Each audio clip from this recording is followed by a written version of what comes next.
Genocid u Srebrenici, sustavno, namjerno i brutalno ubijanje više od 8.000 ljudi, dogodio se prije samo 25 godina. U povijesti moderne Europe, a pogotovo jedne države i naroda, bošnjačkog naroda u Bosni i Hercegovini, tako tragičan događaj zato je još uvijek bolna rana i ispit naše ljudskosti. Osim iskrene sućuti koju im danas upućujem, i to ne po prvi puta, obiteljima srebreničkih žrtava i rijetkim preživjelima, važno je pokazati da razumijemo njihovu bol i ne dopuštamo osporavanje genocida u Srebrenici koji se dogodio. Dogodio se i dokazivati ga više ne treba. Svijet zna tko je počinio genocid u Srebrenici. Zbog budućnosti, ali i zbog sadašnjosti.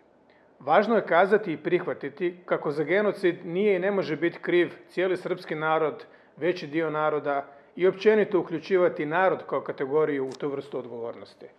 Važno je isto tako reći da svi krivci, pravi krivci, najveći krivci do danas nisu kažnjeni.